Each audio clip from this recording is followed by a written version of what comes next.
Bonjour à tous, bienvenue au domaine pour un nouveau vlog vigneron.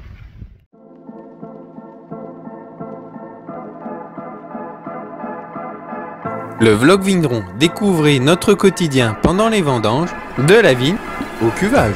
Je suis désolé pour ceux qui se demanderaient pourquoi je me cache. Aujourd'hui il y a un grand vent, puis je voulais absolument vous filmer cette vidéo, donc je me cache un petit peu derrière les pieds de vigne pour qu'il y ait moins de vent dans les micros.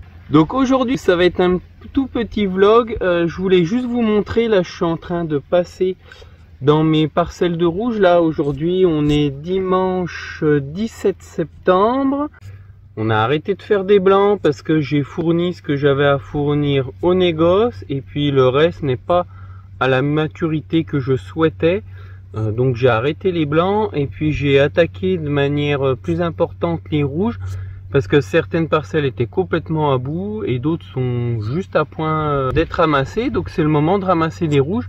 Et puis là, comme j'ai différentes parcelles de rouges, que ce soit en gamay ou en pinot, eh bien j'ai mon petit réfractomètre, je fais le tour des parcelles pour voir celles qui peuvent être ramassées ces jours, notamment demain, puis les prochains jours, savoir un petit peu dans quel ordre je vais les faire pour organiser un petit peu ma cuverie. Donc voilà, je passe faire ça. Et là, je voulais vous montrer un phénomène qu'on a cette année qui est assez important en termes de nombre de grappes touchées, de parcelles touchées, parce que c'est un petit peu partout pareil. Donc voilà, je vous filme un petit vlog sur un seul sujet unique. Donc là, ce que je voulais vous montrer cette année, c'est un phénomène, alors c'est pas particulier à cette année, c'est valable un petit peu pour toutes ces années de sécheresse qu'on a depuis 2015, avec notamment très marqué 2019, 2020, 2022 un petit peu sur certaines parcelles, mais vraiment très localisé, notamment sur des jeunes, alors que là cette année ça touche les vieux, les jeunes. C'est un phénomène de flétrissement sur la partie sud, donc la partie la plus exposée au soleil, qui est assez important. Je vous montre ça.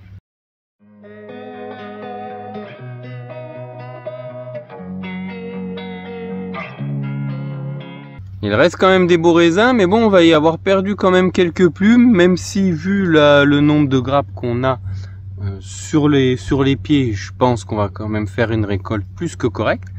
Mais voilà, on a quand même perdu pas mal en volume. Donc ça, c'est une partie du phénomène que je voulais vous montrer. Donc le flétrissement lié au coup de chaud qu'on a eu là début septembre. Je dis pas qu'on n'en a pas eu un petit peu l'été, quelques raisins grillés. Notamment c'était fin août, on avait déjà eu un petit coup de chaud là autour du 15 août, même un bon coup de chaud. Mais là début septembre, un petit peu moins dans les extrêmes que fin août, mais ça a quand même particulièrement brûlé les raisins. Et puis du coup, phénomène qui découle de ces chaleurs, je vous mets quelques photos. On a des super beaux raisins, vraiment, pour ceux qui sont pas desséchés bien sûr.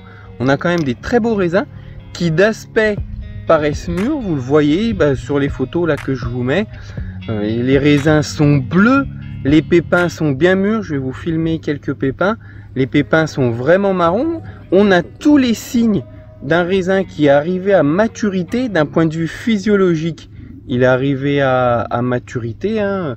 La vigne a fait son cycle tout simplement. D'un point de vue phénologique, les phénols, tout ce qui est composé aromatique présent dans le raisin, les tanins, toutes ces choses-là, on le voit, les peaux sont mûres, la pulpe se détache facilement des raisins. Les pépins, je vous le redis, mais ils sont bien marrons. Les grafles, donc la partie verte qui tient le raisin, commence à brunir. Donc tous ces signes physiologiques de l'évolution de la vigne montrent que les raisins sont mûrs. Mais par contre, on a un problème, c'est que ça ne fait pas de degrés. Donc en gros, on a des raisins mûrs, mais qui n'ont pas de degré, qui n'ont pas suffisamment de degrés en sucre pour être ramassés. Et ça, bon, rien de nouveau, comme je vous le dis, hein, avec ces années de sécheresse, on y est habitué. Mais en général, normalement, c'est plus sur des jeunes parcelles, comme je vous ai déjà montré les années précédentes, ou dans le vlog précédent, là, les quelques photos qu'on vous a mis de notre parcelle La Bannière.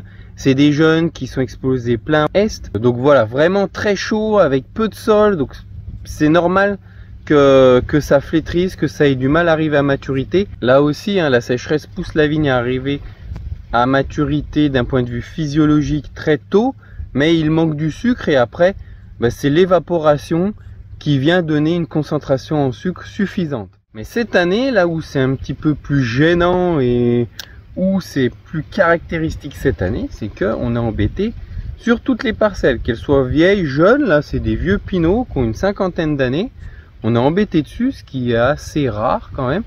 Et là bah ça fait 11, 12. Alors on peut le ramasser, il n'y a pas de souci, on peut ajouter du sucre pour compléter un petit peu le titre alcoolémique. Mais c'est voilà, c'est un petit peu gênant. On a tout pour faire pour avoir des raisins qui arrivent à maturité naturellement. Bon là on va attendre encore un petit peu. J'espère qu'en moyenne, bon le réfractomètre c'est pas forcément toujours très représentatif de ce qui est en réalité dans la vigne. Donc j'espère qu'une fois en cuve, la moyenne fera qu'on n'aura pas à rajouter de sucre. Mais c'est un petit peu juste quand même et ça a vraiment du mal à mûrir. Et je vous montre des photos. J'ai pris quelques photos sur une autre parcelle ce matin. Et bien même avant d'arriver à maturité, ça commence à pourrir.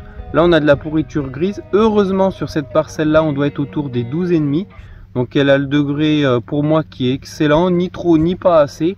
Donc là pour le coup on va vraiment y aller parce qu'il n'y a plus rien à attendre. Et puis la pourriture grise c'est encore plus gênant que le sec. Donc voilà un petit peu pour ce vlog rapide sur l'état de la vendange cette année en rouge, que ce soit principalement les pinots. Les gamay, eux, ils sont arrivés à maturité normale, ils doivent être à 12,5, 13, donc c'est très bien à ramasser. Mais là, les pinots, c'est vraiment embêtant pour ça. Cette année, ils ont mal réagi au coup de chaleur qu'on a eu cette année, alors que l'année dernière, ils avaient très bien passé les chaleurs. Donc voilà, comme quoi d'une année à l'autre, hein, selon les conditions climatiques, sur un même cépage, la réaction peut être vraiment différente. J'espère que cette vidéo vous a plu, n'hésitez pas à poser vos questions en commentaire. À la prochaine au domaine.